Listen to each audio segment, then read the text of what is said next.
Salutare, oameni buni și bine ați venit la un nou videoclip.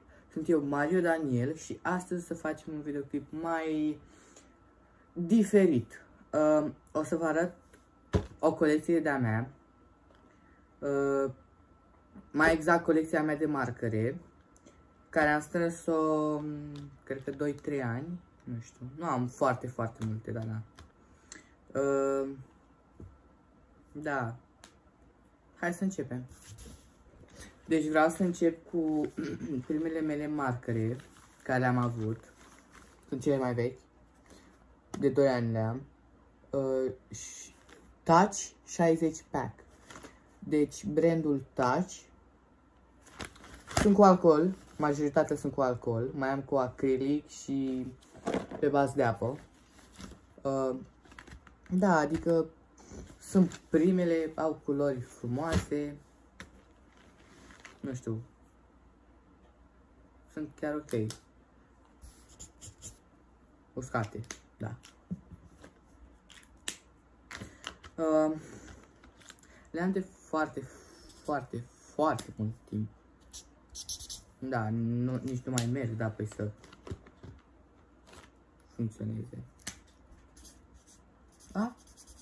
Ok, sunt ok. Nu toate sunt uscate rău de tot, pentru că le-am folosit. Dar majoritatea sunt. Deci, da, nu vă așteptați la multe de la ele. Ce e asta?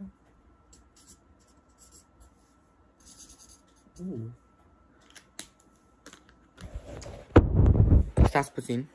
Deci, uitați.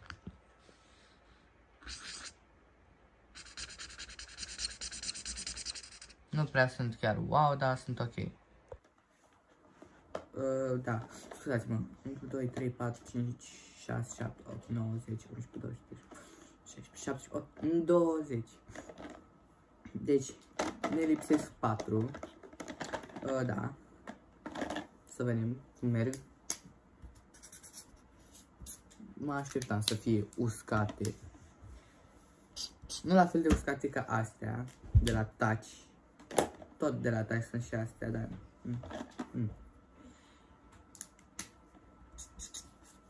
Jesus Christ, oh my god. Ok, ia ăsta, că ăsta știam că merge cel mai bine.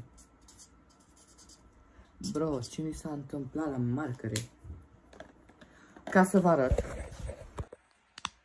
Deci ca să vedeți.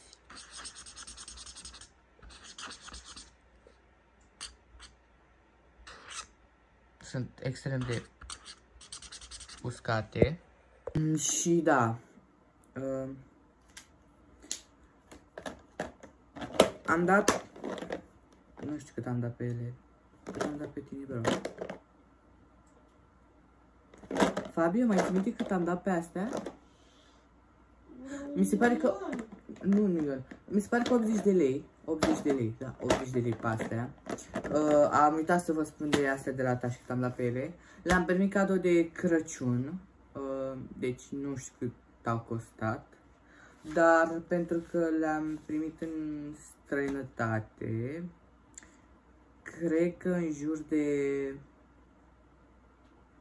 60, 70 de lei, poate mai puțin. Și mă refer la lire sterline. Următoarele mele marcare vor fi cele mai bune din toate. Iubitele mele de la Ohuhu. Pachetul de 90 de marcare. Este seria Honolulu. Da. Art market, bla bla bla, scrie pe ele. Pe ele am dat, mi se pare că 300 și ceva de lei. Cam 400 de lei, să fim sinceri. Ele vine cu o foiță de asta de plastic ca să vă protejeze foile, gen să le dea pe partea cealaltă, pentru că sunt cu alcool.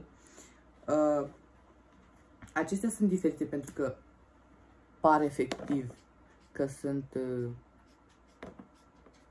pensulă, dar nu sunt marcare. Și plus sunt cele mai bune din toate, merg perfect.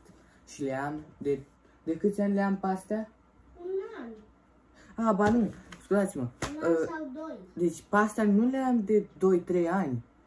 Pe astea le am de 4 ani, nu? De 4 ani. Păi pe ăsta l-am adus din Anglia. De 2 ani. De câți ani sunt eu în România? De 2 ani, bro, what? Nu sunt de 2 ani acasă. Ok, cum zici tu? Suntem în 2025, am venit în 2023. 3 ani. Da. Și pe astea le am de la începutul la 2022. 2023. Deci pe astea le am de 4 ani, oameni buni. Deci le am de 4 ani. Nu-mi pare mult, dar da, destul. Ok, haideți să vă arăt cum funcționează hook-ul. Ca să vedeți, nu știu, cred că o să iau un mov. Nu știu ce să fac. Aici am testat hook-ul. Adică uitați cât de bine se vede.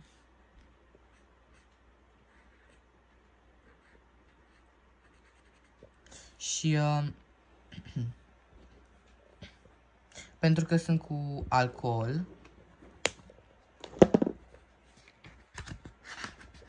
o să dea pe partea cealaltă. Da. Sunt chiar ok astea de la Uhu, adică sunt cele mai bune. Ele vin și cu un marker doar cu alcool, ca să amestecăm culorile sau, nu știu, să fixăm greșeli care le-am făcut. Haideți să continuăm cu următoarele mele marcare. La portocală. Deci nu știu pe care să le aleg, pe astea sau pe astea. Hai că începem cu acrilicele, pentru că, na, astea le-am luat înainte. Nu? Nu, pe astea le-am luat amândouă în același timp. Ok. Deci, acrilicele mele de la Jupai, în fine. Chinezării de nou. Dar sunt foarte bune, adică mă țin foarte bine. O să iau negru pentru că se vede și mai bine. Uitați. Haideți să vă arăt. Ok, deci haideți să vă arăt. Nu știu.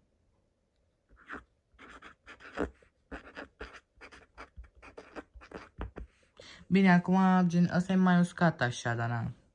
Ele merg, stați să iau altă gen, să vedeți cât de bine merg.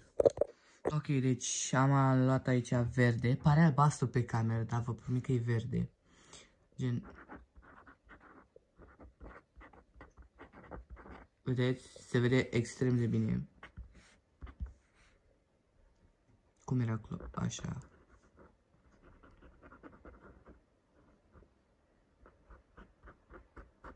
Nu știu cum era simbolul la subscribe, dar whatever. Ok, să continuăm.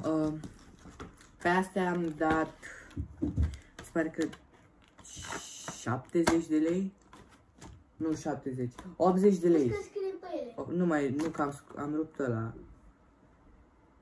Că nu prea îmi place când văd prețul. Am dat 78 de lei, 80 de lei să facem un număr rotunjit. Și am ajuns la ultimele mele marcare, care efectiv scrie marcare pe ele. Sunt 36 de marcare pe bază de apă. Și aici mai trebuie să scot niște chestii pentru că, na, mai am pe aici linere, mai am, nu linere, dar de machiaj, să țineți minte. Ce mai am? Creion mecanic, pix cu gel alb, marker negru cu alcool. Da, multe.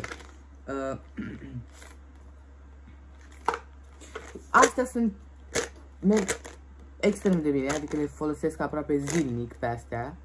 Mai mult decât pe astea Ohuhu. Bine, nu desenez cu ele așa de mult, mai mult scriu cu ele. Mă ajută la caligrafie, mă ajută, nu știu, gen, pot să le folosesc și ca highlightere. Sunt foarte bune. Are până și neoane, mi se pare că are verde neon, galben și roz. Stați să vi le arăt. Asta mi se pare că era fel, apare prea galben, prea așa, prea aprins. Asta apare neonul.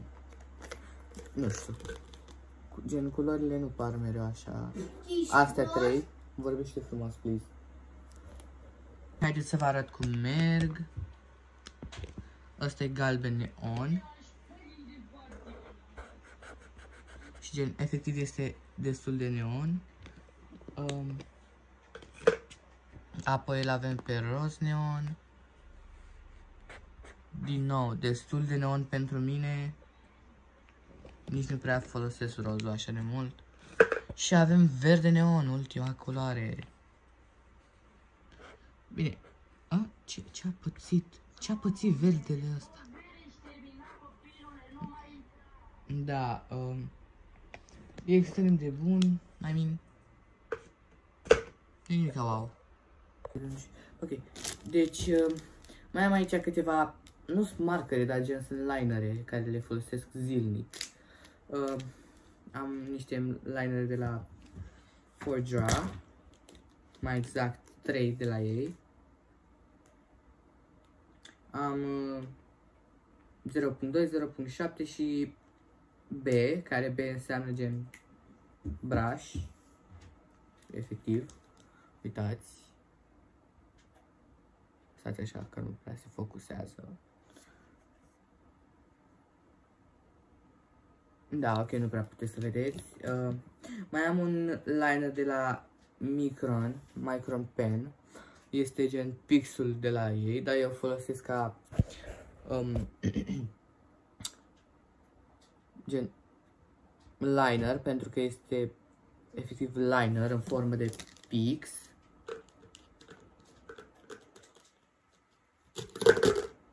Mai am aici un gel de la Jelly, mai am aici un gel de la Jelly Rolls și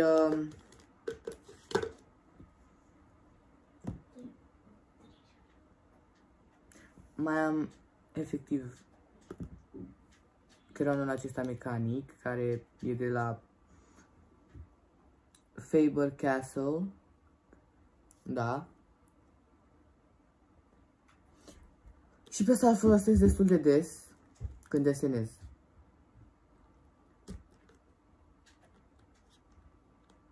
Gen